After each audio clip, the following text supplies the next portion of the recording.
why don't we try using a different container runtime for our Kubernetes cluster? Hello viewers, welcome to this video. In this video, I'm going to show you how to provision a Kubernetes cluster with CRI-O as the container runtime. Yeah, I've tried Docker, I've tried Containerd, and now it's the time for a different container runtime, which is CRI-O right in front of you. Okay, so I've got a challenge for you at the end of this video. I've got something that's not actually working and I need your help to make it work. I already know the solution, but I want you guys to give it a try, right? So until my next video following Monday, you've got a week's time. I would like you to try this, the challenge that I'm going to tell you at the end of this video, and then see if you can come up with a solution. So in the last few weeks, I've been doing videos on the Containerd and the Kubernetes dropping support for Docker, Kube 93. So starting from 1.23 release, Kubernetes won't be supporting Docker as the container runtime, so you would have to use an alternate container runtime like CRI-O or Containerd. And I've done few videos on Containerd. This one was the first, Kube 93, and then I updated my Vagrant environment to use Containerd.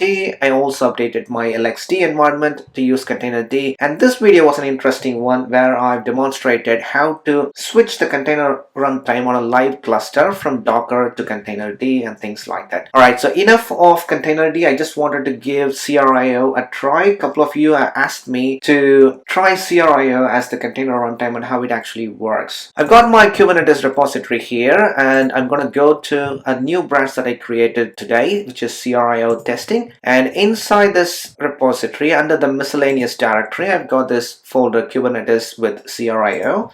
And all I've got is a Vagrant file, which will give you some virtual machines to play with. So those are going to be blank Ubuntu 2004 virtual machines. Let me show you the Vagrant file. So nothing but a Vagrant file and a README file. So I've got the README, I've got the documentation here on how to provision a Kubernetes cluster with CRI-O as the container runtime. And this Vagrant file is just a helper to give you a couple of virtual machines. So we've got one master virtual machine, and one worker node. But if you want more worker nodes, just feel free to change this variable and you would have more worker nodes. Alright, but for this demonstration, I'm going to go with one master and one worker node. All of these are going to be Ubuntu 2004. If you want, you can use VirtualBox, or if you're on a Linux machine and you're used to KVM libvirt thing, you can use libvirt as well with this Vagrant file. You just need to pass -- provider equals libvirt in your Vagrant up command. Okay, so that's my Vagrant file, and I've got the documentation here. Alright, let's go ahead and start this process. Right. Okay, so I'm going to go to my play directory and git clone my Kubernetes repository, but I'm going to clone the CRI-O testing branch. By the time you watch this video, I would have already merged this into the master branch, so you don't have to worry about cloning this specific branch. Alright, cd to Kubernetes, and then to miscellaneous directory, and then to Kubernetes with CRI-O, where we've got our Vagrant file. Alright. And if I do vbox manage list VMs, we don't have any VMs at the moment, and I'm going to do Vagrant up. I'm going to use, for this demonstration, I'm going to use VirtualBox, but personally I use libvirt. Okay, so this is going to take a couple of minutes. I'm going to pause the video and come back when it's ready. Right, we have our virtual machines ready, and if I do vbox manage list VMs, there we go, or kmaster and kworker1. Okay, so I'm going to open up two panes here, and I'm going to log into each of these virtual machines. SSH root at 172.16.16.100, which is kmaster. The password is kubeadmin. And in the bottom pane, SSH 101, which is kworker1. The password is again kubeadmin. Let me go to my documentation here. Okay, let me increase the font size. Alright, that should be better now. And we did the Vagrant up command, and we have the two virtual machines. And now what we're going to do is, on all the Kubernetes nodes, we only have two nodes, kmaster and kworker1. So on both of these nodes, we're going to run some steps, some commands. And then there are certain commands that you need to run just on the master node, and then commands that you need to run only on the worker node, and things like that. So first is, we are going to run certain set of commands on both the nodes. So for that, and I'm going to synchronize the pane so that it saves me some time, and if I type in one pane, it gets typed in the other one as well. Okay, the first step is to disable the swap and firewall. So if you're running a firewall D or any other type of firewall, make sure to disable it, or if you want, you can just open up the ports that Kubernetes uses. And this one here is just, we're deleting a line in the etcfs tab, so that next time when your system reboots, it doesn't mount the swap partition. And swap off -a is to disable swap for the current session. Right, let's run this command. And I'm running this on both kmaster and kworker1. Let's clear the screen and go to the next one. Update the etc host file. So I want each of the nodes to communicate with each other using the names. It will be a lot easier. And if you're running more than one worker node, make sure to update the IP address and the names here in the etc host file. Copy that, paste it here. That's done. And now kernel modules and systemctl settings, sysctl settings. So we need to load a couple of kernel modules. So this one here, I'm updating a file and adding these two kernel modules so that the next time the system reboots, it loads these two kernel modules. But for the current session, we still need to load the kernel modules manually. And then few sysctl settings. Again, this one is on the file, which will get effect the next time your system reboots. But for the current session, you have to run the sysctl ---- system. It takes effect for the current session as well. Okay, so this is just kernel modules and sysctl settings.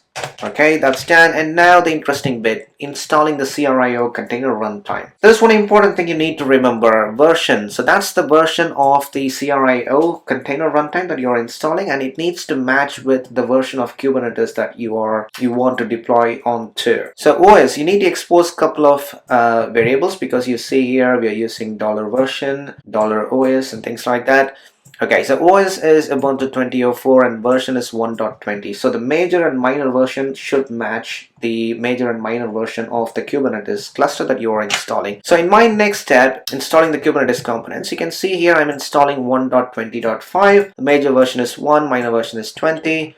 And I have to match that to the CRI-O version. Set the version to 1.20, and if you're installing 1.21 Kubernetes version, you need to change this to 1.21. And then adding the apt repository, downloading the GPG key, installing the CRI-O packages, CRI tools. So that's the package that provides the CRI-CTL binary. And if you're used to Docker commands like Docker PS, Docker info, Docker images, Docker run, things like that. And CRI-CTL is the binary you need to interact with the CRI-O container runtime. You can do things like CRI-CTL PS, images, info, version, anything you do with the Docker command, you can do that with CRI-CTL. And this bit here is interesting. So basically the CRI-O by default, if you are using this on a systemd machine, so mine is Ubuntu 20.04, so which comes with systemd, and by default CRI-O uses systemd as the C group manager. I tested that, I've had some problems, so as per their documentation, I have to use C group FS as the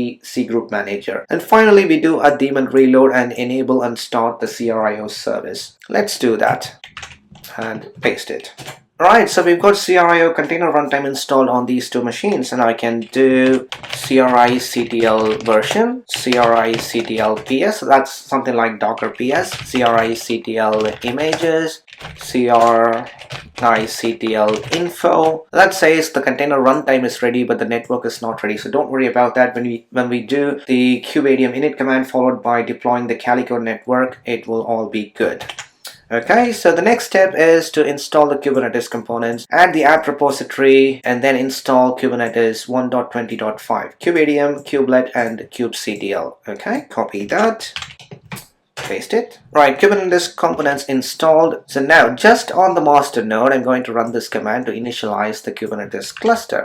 Kubeadm init -- API server advertise address. So we need to specify, because this is VirtualBox VM, it has got two virtual interface. I want to specify which interface I want to use for Kubernetes traffic, and I'm specifying the pod network CIDR as 192.168.0.0.16/16, which is the default that we need if we want to deploy Calico as the overlay network. And I'm going to run this command to initialize Kubernetes, and it's going to take a couple of minutes. First, it needs to pull all the container images, like for scheduler manager, controller manager, etcd, and things like that. And once that's done, at the end of this command output, it's going to throw us a command that we need to run on the worker node to join the worker node to this cluster. Right, kubeadm initialization command completed, and this is the command that I was talking about. You just need to run this command on kworker1 to join the kworker1 to this cluster. Okay, so this kubeadm join command, this token is valid for 24 hours. If you just save this command in Notepad or something, and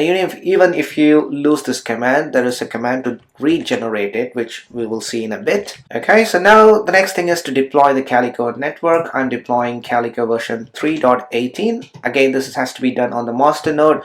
Right, so that's going to deploy all the resources required for Calico. Alright, so that's done. We are going to run this command kubeadm token create -- print join command. So that's going to give us the command that we need to run in the kworker1 to join the node to this cluster. So even if you forget, just run this command that will regenerate the token for you. So copy that, and on kworker1 I'm pasting that command. It's gonna take a few seconds, and then this node will be part of this cluster. Alright, so that's completed. I'm going to exit out of kworker1 and also kmaster. Okay, so I'm back on my host machine, and now what I'm going to do is make a directory called .cube under my home directory, and I'm going to copy etc kubernetes admin.conf file, which is the kubeconfig file, from kmaster 172.16.16.100, and I'm going to place that inside the .cube directory that I created earlier, and the file name has to be config, and the password is kubeadmin. If everything goes well, we should have our cluster.